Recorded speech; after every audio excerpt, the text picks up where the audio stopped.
अस्सलाम वालेकुम students, welcome to my YouTube channel V U short lecture for V U students from Hafiza Zafar. तो कैसे हैं सब स्टूडेंट्स? उम्मीद करती हूँ सब खैरियत से होंगे। अल्लाह पाक आपको हिफ्ज़ ईमान में रखे और तरक्की अता करे, कामयाबी दे। तो स्टूडेंट्स, आज मैं आपके साथ इंग्लिश 301 का लेसन नंबर 11 जो है वो डिस्कस करने जा रही हूँ। इसके अहम टॉपिक्स जो हैं वो आपको क्लियर करवाऊँगी और क्या इसके अहम टॉपिक्स हैं उसके बारे में बताऊँगी और क्या पेपर में आने वाला है। ठीक है।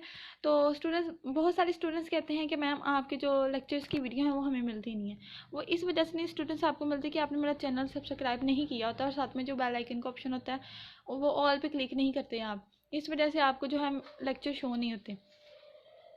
तो आपसे रिक्वेस्ट है कि जल्दी से मेरे चैनल को सब्सक्राइब कर दे ताकि मेरे हर आने वाले लेक्चर की वीडियो का नोटिफिकेशन सबसे पहले आपके पास हो। ठीक है। तो स्टूडेंट्स, टाइम नहीं वेस्ट करते, बहुत ईजी वे में मैं आपको इसको समझाऊंगी। बहुत ही आसान लेक्चर है, कोई भी लंबी वीडियो नहीं बनेगी। ठीक है। तो चले, लेसन नंबर 11 है कंसिडरेशन। कंसिडरेशन का मतलब क्या है?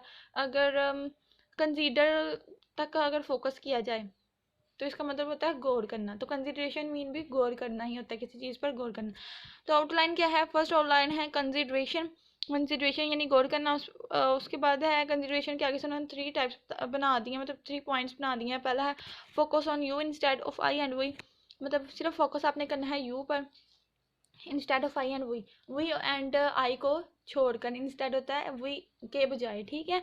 तो आपने फोकस करना है किस पे? यू पे, ना कि इसके बजाय आई एंड वी पे। ठीक है। उसके बाद है शो ऑडियंस बेनिफिट और इंटरेस्ट। जो ऑडियंस होते हैं उनका उनका इंटरेस्ट, ठीक है, उनकी दिलचस्पी और जो बेनिफिट्स होते हैं वो शो करवाने। Emphasise positive pledge and facts. उसके बाद जो पॉजिटिव वे होते हैं, पॉजिटिव ख्याल होते हैं वो वाले। ठीक है। प्लेजेंट फैक्ट्स, जो सही वाले फैक्ट्स होते हैं वो वाले शो करवाना। ठीक है। ये 3 चीज़ें होती हैं। उसके बाद है कंप्लीटनेस, क्या होती है ये। देन उसके बाद है थर्ड वाली आउटलाइन है कनकरेक्टनेस। कनकरेक्टनेस क्या होती है?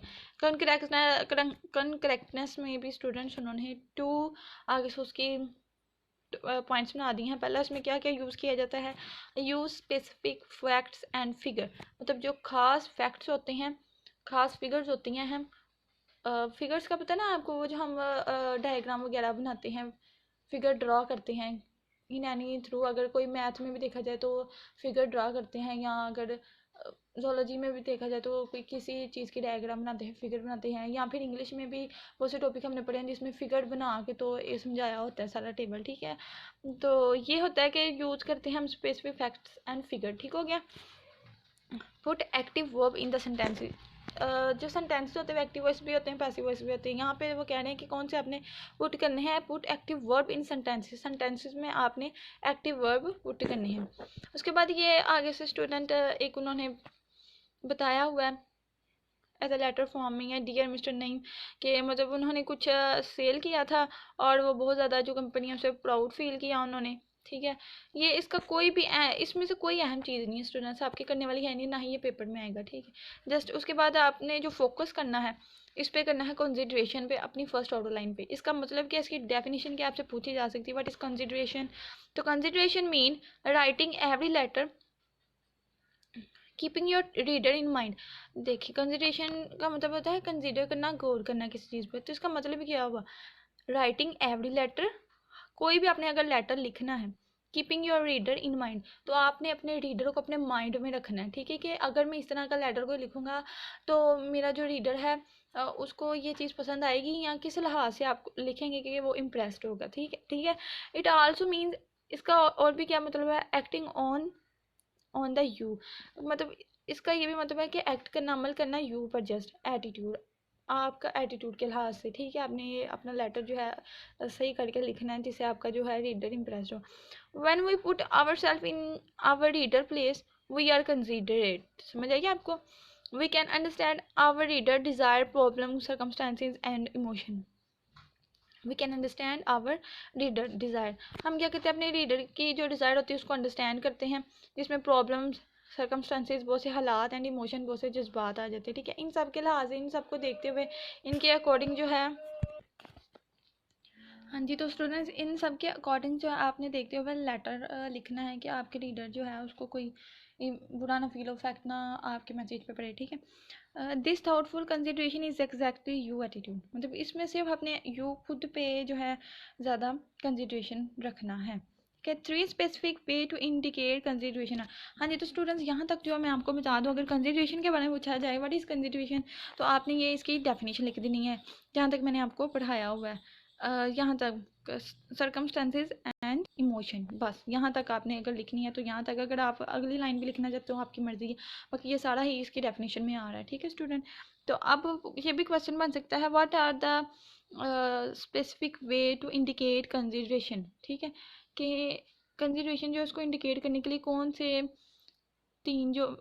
वे हैं, तो आपको पहले पता होना चाहिए 3 वे होते हैं। ठीक है, तो कौन कौन से, पहला focus on your instead of I and we, कि हमें फोकस करना है यू पर, आई एंड वी को छोड़कर, इसकी बजाय आई एंड वी की बजाय हमें यू पर फोकस करना है। शो ऑडियंस बेनिफिट और इंटरेस्ट, जो मैं पहले पढ़ा चुकी हूँ। Emphasize positive pleasant effect. ठीक हो गया, तो ये था स्टूडेंट्स, आपको इस यहाँ से आपके 2 शॉर्ट क्वेश्चन बन गए हैं, कंसिडरेशन का और what are the specific way to indicate consideration. ठीक हो गया, तो ये आपने 3 कर लेने हैं। उसके बाद आ जाए यहाँ पे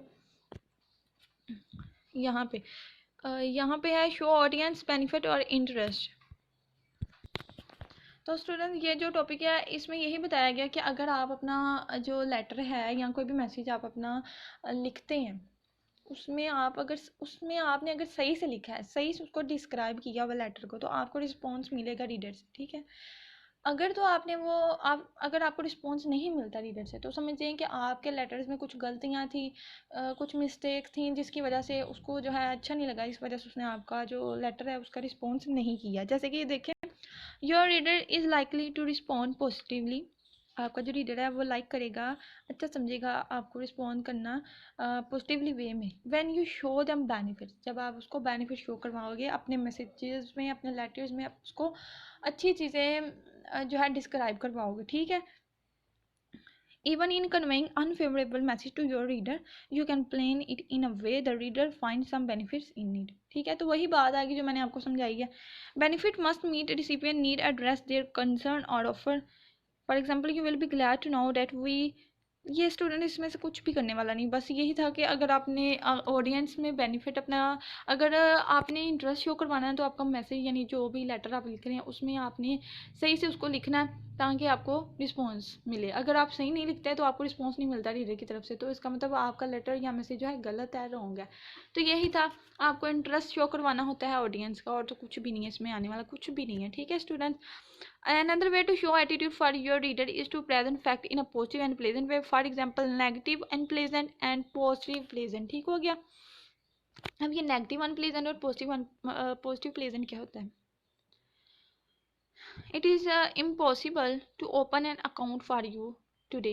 ठीक है, ये इम्पॉसिबल होता है कि आप ओपन कर सकें अकाउंट, अपना एक अकाउंट टुडे, एक दिन के लिए। ठीक है, और पॉजिटिव जो होता है प्लेजेंट, उसमें ये होता है as soon as your signature card reach us we gladly open and study the letter on the next page as it is negative and unpleasant.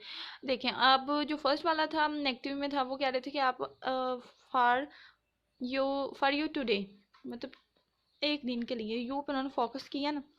लेकिन जो पॉजिटिव रीज़न था उसमें उन्होंने कहा कि आपका जो सिग्नेचर कार्ड है वो हमें रीचेस हो गया, पहुंच गया, लेकिन gladly open and study the letter on the next page, लेकिन नेक्स्ट पेज पे ही ओपन हो गया और इसके जो अफेक्ट होगा वो अनप्लेजेंट होगा। मतलब प्लेजेंट होता है ना खुशगवार, और अनप्लेजेंट होता है ना खुशगवार, जिसे हैप्पीनेस फील नहीं होती, तो ये होगा इसमें पॉजिटिव प्लेजेंट में। ठीक है, तो और इसमें भी, इन दोनों में भी कुछ नहीं करने वाला, कुछ भी अहम नहीं है। उसके बाद dear mister Tariq, I am sorry that we are presently our stock of black hand bags and will we are unable to fill your order at this time. वो इस लाइन में ये बताया कि सॉरी, मैं माजरत चाहता हूँ कि आपने जो ब्लैक हैंड बैग का ऑर्डर किया था वो स्टॉक हो गया। मतलब होती है ना कोई चीज़ मार्केट में नहीं मिलती, बहुत ज़्यादा कस्टमर उसके हो जाते, तो वो जो चीज़ होती है वो स्टॉक हो जाती है। ठीक है, आउट ऑफ स्टॉक हो जाती है, तो उसके लिए जो है मैं उसके लिए आपसे सॉरी चाहता हूँ, मज़े चाहता हूँ। ठीक है, will be unable to fill your order at, तो आपका इस टाइम जो है ऑर्डर मैं फिल नहीं कर सकती, यही था, और तो कुछ भी नहीं है। An order has been placed with manufacture in the colour you want.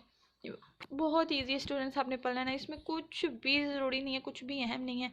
ये बस उन्होंने लेटर लिखा हुआ है कि किस तरह से अपने यू पर फोकस करना है एंड आई ओ से आपने अवॉइड करना है। ठीक है, उसके बाद हम पढ़ लेते हैं व्हाट इज़ कम्प्लीटनेस। ठीक है, कम्प्लीटनेस क्या होती है। कंप्लीटनेस, ठीक है। ये तो कंप्लीटनेस हो, ये होती है क्लैरिटी। क्लैरिटी हम पिछले चैप्टर्स में पढ़ा है ना, क्लैरिटी मीन क्लियर करके हर चीज़ को बताना, वाज़िया करके, तो यही कंप्लीटनेस में भी है, मुकम्मल करके किसी चीज़ को डिस्क्राइब करना, ठीक है। तो स्टूडेंट कंप्लीटनेस के बारे में आपको पूछा था तो आपने सबसे पहले डेफिनेशन बतानी है कि a business message is complete, ये इसकी डेफिनेशन में ही आ जाता है, ठीक है। लेकिन आपने एक दफ़ा इसको समझना, पहले समझ लें कि अब बिजनेस मैसेज इज़ कंप्लीट, एक बिजनेस मैसेज कब कंप्लीट होता है, one it contain all facts, जब ये तमाम फैक्ट्स जो है कंटेन रख करता है, डेट द रीडर और लिसनर, जो कि रीडर और लिसनर के लिए होते हैं, ठीक है, need for the reaction you desire, वो वाली रिएक्शन जो जिसकी आप डिज़ायर करते हैं, जिसकी आप ख्वाहिश रखते हैं, ठीक है। देखें, सेंडर और receiver are influenced by their background, view point, need, experience, attitude, status and emotion, ठीक है। अब ये जो सेंडर रिसीवर होते हैं वो क्यों इन्फ्लुएंस होते हैं, इनके बैकग्राउंड के ज़रिए, क्योंकि उनके व्यू पॉइंट से, उनके एक्सपीरियंस, एटीट्यूड, इन सब के लिहाज से इनके अकॉर्डिंग जो है वो इन्फ्लुएंस होते हैं। अब क्यों होते हैं, बिकॉज ऑफ देयर डिफरेंस, क्योंकि उनमें डिफरेंस होता है। किस चीज़ का होता है, देखिए मैं बताती हूँ। The receiver need to be sure that he has included all relevant information, क्योंकि जो रिसीवर होता है उसको ज़रूरत होती है, वो इस चीज़ का श्योर होता है, उसको इस चीज़ का यकीन होता है, ठीक है। Sure that he has included all relevant information, included होता है शामिल करना किसी, रेलिवेंट होता है जो खास, ठीक है, मुतल्लका चीज़ हो, और रेलिवेंट के बारे में पढ़ चुके जो गैर ज़रूरी चीज़ें हों, ठीक है। रेलिवेंट होता है मुतल्लका जो अहम चीज़ें हों, जो अहम इंफॉर्मेशन है, रेलिवेंट इंफॉर्मेशन है, वो सिर्फ ऐड करता है, इस वजह से उसको ये यकीन होता है, ठीक हो गया। तो कंप्लीटनेस की डेफिनेशन आज आपने कहना, business message is complete when it contain all fact that the reader listener need for the reaction you desire. हाँ जी, तो ये स्टेटस एंड इमोशन तक जो मैंने हाईलाइट की स्टूडेंट, ये इसकी डेफिनेशन है, आपने ये अच्छे से कर लेनी है, ठीक है। उसके बाद completeness is closely related to clarity, तो ये इसका एज अ MCQ यहाँ को भी आ सकता था, तो आपने ये याद रखना है कि कंप्लीटनेस किसके क्लोजली होती है, क्लैरिटी के, क्लियर करने से किसी चीज़ के, ठीक हो गया। और बाकी इसमें कुछ भी पढ़ने वाला नहीं है। उसके बाद for completeness keep the following guideline in mind, अगर हमने कंप्लीटनेस रखनी है, किसी चीज़ को मुकम्मल करके बताना है या क्लैरिटी लानी है अपने मैसेज सेंटेंसेस में, तो आपको कौन सी चीज़ें रखनी पड़ेंगी अपने माइंड में। फर्स्ट वाली है प्रोवाइड ऑल नेसेसरी इन्फॉर्मेशन, कि जो खास इन्फॉर्मेशन होगी, अहम जो हमारी मालूमात होगी उसको प्रोवाइड करना है, ठीक है। उसके बाद है आंसर ऑल क्वेश्चन आस्क, कि जो भी क्वेश्चन आपसे पूछा जाएगा, आस्क पता है ना, पूछना, वो आपने उसके बारे में बताना है। उसके बाद है give something extra when desirable, कुछ एक्स्ट्रा आपने देना है, कुछ एक्स्ट्रा आपने प्रोवाइड करना है जब डिजायरेबल हो, ठीक है, एवं नहीं, उसके अलावा नहीं, ठीक है। मतलब ये थी ये कंप्लीटनेस के लिए, क्लैरिटी के लिए कि अपनी, अगर हमें कंप्लीटनेस का पता लगाना है तो हमारे पास कौन सी चीज़ें अपने माइंड में होनी चाहिए, तो ये 3 चीज़ें आपके माइंड में होनी चाहिए। ये भी शॉर्ट क्वेश्चन आ सकता है, इसमें थी एक डेफिनेशन और ये शॉर्ट क्वेश्चन, ठीक है। Provide all in necessary information, it mean to provide entire information keeping in mind the reader point of view of the for the better understanding. Your reader needs to know how much, what size, what type and other detail to achieve this clarity.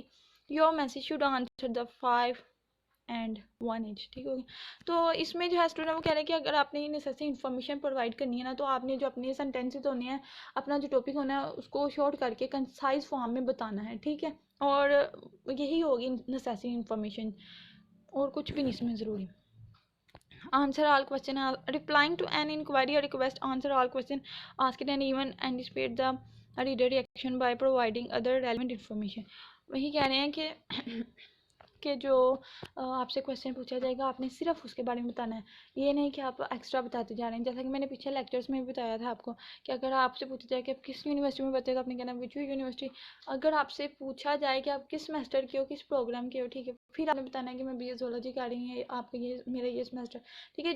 अगर जो question पूछा जाता है आपने उसका answer देना है।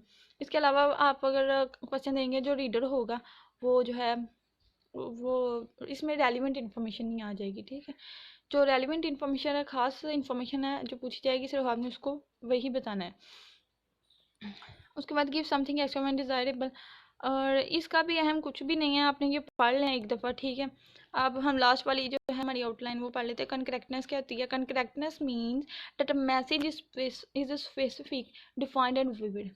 Concreteness means होता है कि एक मैसेज जो वो स्पेसिफिक होता है, डेफिनाइट होता है और विविड होता है। If a message lake this quality, अगर इस मैसेज में ये तीनों चीज़ों की क्वालिटीज़ है की कमी है ना, अगर एक आपके मैसेज में ये तीनों चीज़ें नहीं है, आपको मैसेज स्पेसिफिक नहीं है, डेफिनाइट नहीं है, विविड नहीं है, तो क्या होगा, it will be vague and general. ठीक हो गया। टू अचीव करेक्टनेस को अचीव करने के लिए, हासिल करने के लिए denotative words will be used instead of connotative words. ये आपने एज आ क्विज के तौर पर आपने स्टूडेंट याद रखना है कि denotative words will be use instead of connotative words. Correctness को अचीव करना, हासिल करना है, इसके लिए क्या कौन से वर्ड यूज़ करेंगे हम, डिनोटेटिव वर्ड्स इंस्टेड कनोटेटिव की वर्ड्स की बजाय। ठीक हो गया। और इसके बाद आपको पता होना चाहिए कि वो कौन सी फॉलोइंग कौन सी अहम चीज़ें हैं जो हमें हेल्प करती हैं कंपोज करने में एक करेक्टनेस को। ठीक, तो वो दो हैं, use specific facts and figure. हमने अच्छे से अच्छी जो फिगर्स होती हैं, फैक्ट्स होती हैं, वो आपने यूज़ करनी है। Put active verb in the sentences, active और पैसिव वर्ब जो है वो आपने यूज़ करनी है। ठीक है। अब अगर आपको करेक्टनेस के बारे में पूछा जाए, आपने इसकी डेफिनेशन बता देनी नीचे, ये दो आपने इसके मैंने बताए हैं आपको पॉइंट, ये आपने लिख देने हैं। ठीक है, ये थे शॉर्ट क्वेश्चन। और उसके बाद हम पढ़ लेते हैं यूज स्पेसिफिक। फर्स्ट वाला, use specific fact and figures. Always use specific fact and figure in your message. For example wagyu and clear के लिहाज से उन्होंने इधर क्लियर किया हुआ है हमें।